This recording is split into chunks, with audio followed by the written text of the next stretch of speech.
Only dark chosen ones have soulmates like this rare connection. There are connections, and then there are soul-bonded collisions. You and I both know the kind I'm talking about, the kind that doesn't make sense in any rational dimension. The kind of connection that feels like a spiritual thunderstorm cracking open your chest and flooding your bones with memories you didn't even know you had. You see them, and something ancient recognizes something ancient. It's not chemistry. It's not compatibility. It's spiritual gravity. And here's what no one dares to say out loud. Not everyone is capable of this kind of connection, because not everyone is willing to meet the darkness within themselves. Only dark chosen ones are.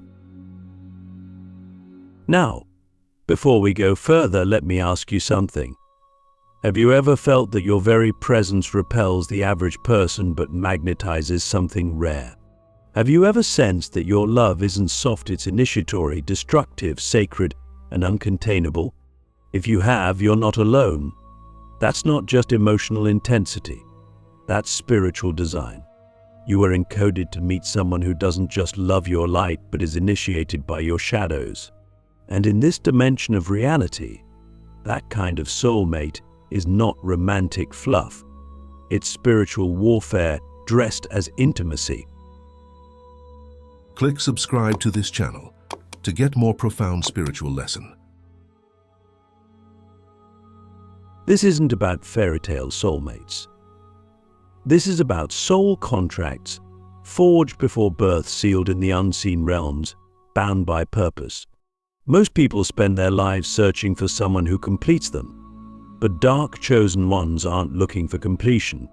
We are looking for ignition, for awakening, for confrontation.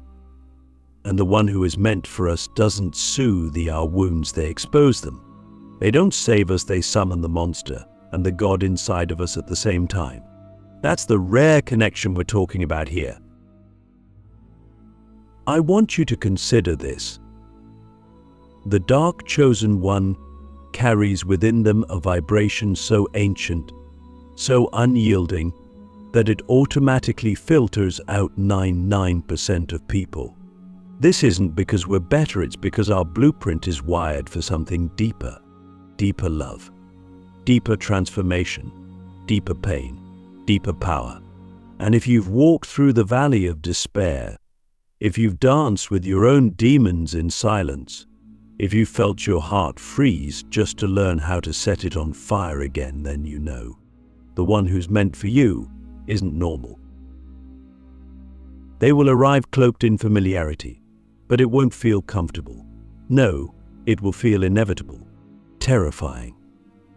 Like standing at the edge of yourself. They will look at you and see not your face but your frequency. And what you'll feel isn't butterflies, it's a mirror. One that shows you your divinity and your brokenness in equal measure. Are you ready for that kind of intimacy? Because most aren't. That's why the universe sends it only to those who have died before they died, the dark chosen ones. These soulmates don't come to complete us, they come to remember us. And in doing so, we remember parts of ourselves we tried to bury. The rage, the power, the visions, the guilt, the holy madness. They don't fall in love with our best version. They fall into the deepest pit of our being and say, I still choose you. But here's the twist, this connection, this soul recognition, it's not meant to make life easier. It's meant to awaken your purpose, and that almost always begins in chaos.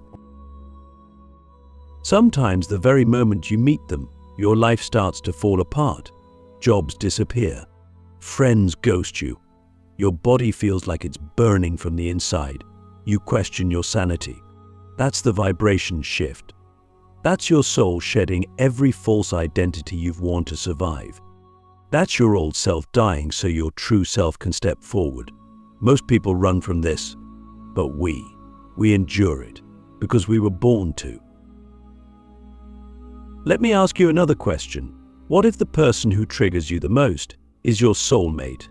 What if the one who sees through your masks and demands your truth isn't your enemy, but your divine mirror? That's what this is. A rare connection where love doesn't mean I accept everything about you, but rather, I see what you could become, and I won't let you settle. Do you have the spiritual spine for that kind of love? Because dark chosen ones don't fall into love, we fall into initiation. Every soulmate of ours is a sacred ritual, a fire ceremony, a death and rebirth wrapped in a kiss. You won't find them on dating apps. You won't attract them when you're trying to be likable or safe. They will find you when you're raw, when you've lost everything, when you no longer perform. That's when your vibration is finally true. And when it happens, it will scare you, because you'll recognize them with your soul before your mind can catch up. You'll dream of them before you meet them. You'll feel them thinking of you across distances. Your pain will echo theirs. And when you speak, there will be codes unspoken, divine, ancient codes hiding in your silences. You'll feel it. They won't just understand your darkness, they'll match it, not because they are broken, but because they too have been broken into light. But don't romanticize it too quickly. This connection comes with tests, intense ones. You'll be shown your wounds, your control patterns, your fears, your resistance to being truly seen. The soulmate of a dark chosen one doesn't come to play it safe. They come to unravel you, lovingly, brutally, spiritually, so you can finally meet the version of yourself the universe has been waiting for. If you're still holding on to the fantasy that true love is soft and unshakable, you're not ready for this. But if you've screamed into the night and begged the universe for a love that burns away your lies, then this is what you were born for. This is the rare connection, the divine collision, the vibrational match that doesn't feel like bliss, it feels like truth. So I ask you again, not as a guru, not as a performer, but as someone walking beside you, are you ready to be loved by someone who doesn't worship your smile but respects your shadow? Are you ready to be broken open in order to rise? Because that's what it takes, and only the dark chosen ones can handle it. When the universe sets a trap made of love, why only your darkness can unlock it. You might think that finding a soulmate is about searching outward, but for the dark chosen ones, it's the opposite. It begins not with looking, but with breaking. The universe doesn't just send your soulmate. It summons them through your wounds. That means the most sacred love you'll ever experience will arrive not when you're glowing with confidence, but when your foundation is shaking, when your illusions are collapsing, and your soul is whispering, "There's nothing left but truth now." That's the moment you step into the trap, not a trap of manipulation, a trap of transcendence, a sacred, soul-forged mechanism designed to catch only those brave enough to walk through their personal abyss. Most people seek love as relief, but you, me, we're not like most people. The love we're called to carry is coded in fire. It's not relief. It's revelation. It's not the kind that lets you rest easy. It's the kind that whispers at 3 a.m., "You were not born for normal." And that's the greatest cosmic joke. The universe hides your greatest soul bond inside the one thing you've spent your life avoiding, your own shadow. That's why no matter how spiritual you are, no matter how high you raise your vibration, nothing truly changes until you descend into the cave of your fears. Because only in your darkness will you generate the frequency that summons them. What we don't often admit is that love, true love, is a test. It's the most personal mirror the universe will ever hold to your face. That's why most people never find it. They don't fail at love. They fail at truth. They wear masks, polish their traumas into socially acceptable stories, and present an edited version of themselves. But your rare connection will reject every disguise. Why? Because your soulmate was not designed to meet the mask. They were designed to meet the code inside the chaos. They can't find you if you're still hiding inside survival. I think about that. All those nights you broke down alone, all those times you felt abandoned, cursed, hunted by dark energies. Those moments weren't just suffering. They were spiritual calibration. You were being prepared, scraped clean of what wasn't truly you. The pain wasn't punishment. It was signal refinement. It was the fire needed to forge your magnetic signature, the frequency only one soul in this entire dimension would ever recognize. Them. But they don't arrive when you expect. In fact, they may come disguised as disruption. You may meet them and feel anger first, resistance, an unexplainable pull that feels like danger, not comfort. That's the sign. Because for dark chosen ones, comfort is never the way. Your connection will feel like being seen by lightning. That initial jolt, that's your soul saying, "Wake up, you're being recognized." And when that happens, everything changes. Not externally. Internally. Suddenly, your old desires no longer satisfy. Your old relationships feel hollow. Your priorities rearrange themselves without your permission. And the person standing across from you is not just a lover, they are a gatekeeper. They hold a vibration that triggers yours.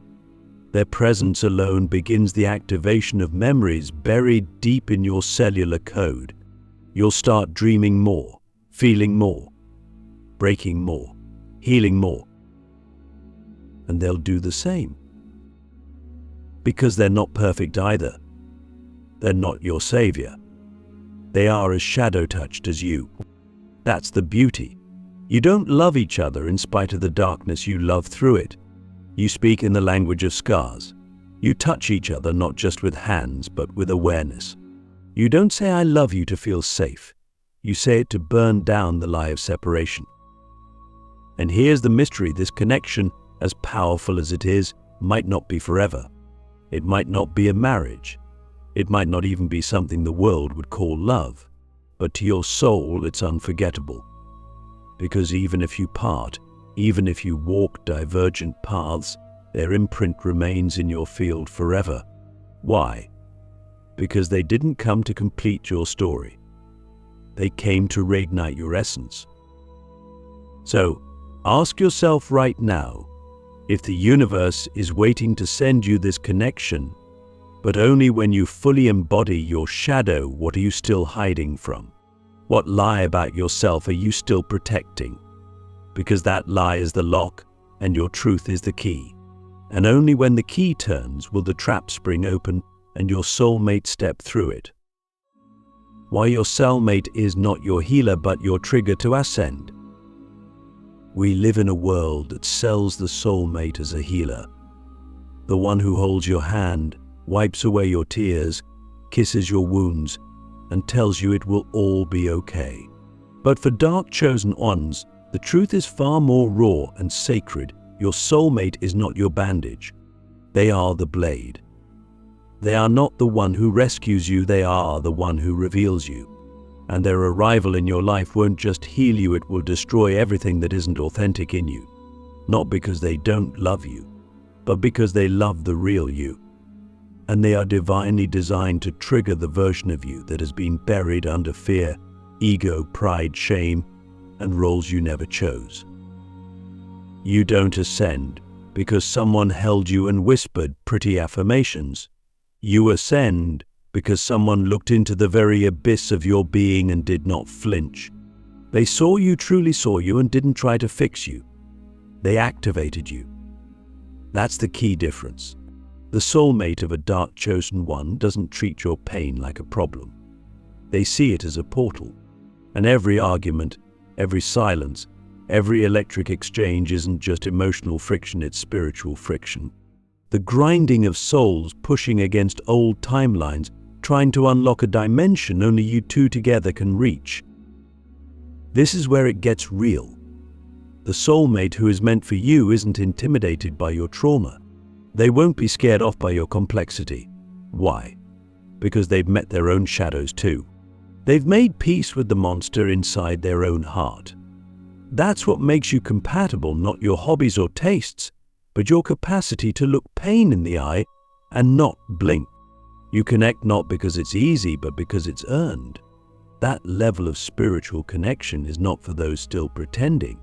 It's for those who have dropped the mask. Let me be honest with you, this kind of soulmate will trigger your abandonment wounds. They'll mirror your power struggles. They'll reflect back your deepest beliefs about your worth. And not because they want to hurt you, but because your higher self coded it that way. You asked for this before you came into this lifetime. You asked for someone who wouldn't let you sleepwalk through this life. You asked for someone who wouldn't just say, "I love you," but who would make you face yourself. And now they've arrived. But are you ready? What we often mistake for conflict is actually calibration. The emotional upheaval you feel when they challenge you, the push-pull, the chaos that's not dysfunction, that's energy realigning. The friction is not because you're wrong for each other. It's because your souls are grinding away everything that doesn't belong. Every egoic story, every false belief, every wound you thought you buried. That's what happens when your vibration meets its mirror. You ignite, and in that ignition, nothing fake survives. So the question becomes, will you cling to your patterns or rise into your purpose? Because they are not here to play small with you. They are not here to affirm your comfort zone. They are here to expand your soul's threshold. And if you let them, they will rip you open in the most beautiful way. Not with cruelty, but with intensity. And from that rupture, your divinity will pour out like fire. This is not about emotional support. This is about energetic transformation. Sometimes your soulmate won't feel like a gift. They'll feel like a storm. You'll question everything. You'll want to run. You'll think they're the problem. But pause. Look deeper. What if they are just holding up the clearest mirror you've ever encountered? What if the chaos isn't between you but inside you, finally exposed? This is where spiritual maturity is born, not in blaming but in seeing. And in that seeing, something cracks open, a remembrance, an old frequency, a soul truth that was always there but dormant. They won't save you from your darkness, but they will sit beside you while you walk through it. They won't rescue your inner child, but they'll summon the adult you were destined to become. And when they look at you, you won't feel adored. You'll feel activated, because this love isn't about satisfaction. It's about initiation. It's about unlocking parts of your being you didn't even know existed, codes that only respond to them. So ask yourself again, if love is meant to trigger your ascension, are you still chasing comfort? Or are you willing to evolve through fire? Because this rare connection won't coddle your identity. It will crucify it so your real self can resurrect. The soulmate of a dark chosen one is not here to make life easier. They're here to make your soul unignorable. The pain of letting go, and why some soulmates are meant to leave. There's a silent agony that only the dark chosen ones understand, a kind of heartbreak that's not about betrayal or rejection, but something much deeper, the spiritual rupture that comes when your soulmate leaves. And not because the love wasn't real, but because it was too real, too sacred, too explosive for this world to hold. We're taught to believe that soulmates stay forever, that divine connection guarantees a lifetime. But that's not always the truth. Sometimes the rarest soul connection exists not to stay but to awaken. And the awakening is never gentle. It arrives like thunder in the middle of your ordinary life, and just when you start to feel safe in it, they're gone. Not out of cruelty, not even out of confusion, They leave because their role in your story has been fulfilled. The codes have been exchanged. The mirrors have been shattered. The contract has been honored. And your soul knows it, even as your heart aches for more. Because not all sacred unions are meant to be lived out in the physical. Some are meant to detonate your timeline. Letting go of someone who changed your DNA is not like any other grief. It's like mourning a version of yourself that only existed in their presence. It's not just that they're gone, it's that the you they reflected no longer has a witness. And that silence, that stillness, is almost unbearable. But within that silence, something extraordinary begins. You become the person you were only glimpsing in their presence. That's the hidden gift. You carry their essence inside you like a torch, not as a memory, but as a frequency. This is the paradox. The most transformative soulmates often don't stay, because they weren't sent to love you into comfort. They were sent to crack you open, to shake the illusion, to initiate your next becoming. They came to align you with a future that required your full authenticity. And once the frequency match is complete, the universe shifts. Either you grow together or you outgrow the form you once shared. That doesn't diminish the love. In fact, it sanctifies it. You see, love doesn't always look like holding hands under a sunset. Sometimes, love looks like letting go with grace. Sometimes, it's one soul whispering to another, "I have to go so you can rise." That's the heartbreak no one prepares you for. But it's also the rebirth you were destined for. Because real soul love doesn't die. It evolves. And if you've ever loved someone so deeply that their absence felt like fire through your bones, take comfort in this. Their energy never leaves. It becomes part of your field, a permanent layer in your soul's architecture. So, if you've lost that one person who truly saw you, don't collapse into despair. Rise. Rise in their honor. Let their echo push you deeper into your mission. Because some soulmates don't stay to walk with you, they stay to remind you of who you are when you walk alone. That's the final test for the dark chosen one. Can you integrate the power of a connection so profound that even its absence transforms you? You are not broken because they left. You are broken open. And through that rupture, the universe will speak. It may send you another. It may not. But either way, you're no longer the same. Because when a dark chosen one meets their rare soulmate, even for a moment, they are never unawakened again. And if they do return one day, they will not be returning to the version of you they once knew. They'll return to the version of you they helped awaken. That is the full circle. That is the fire. That is love beyond time.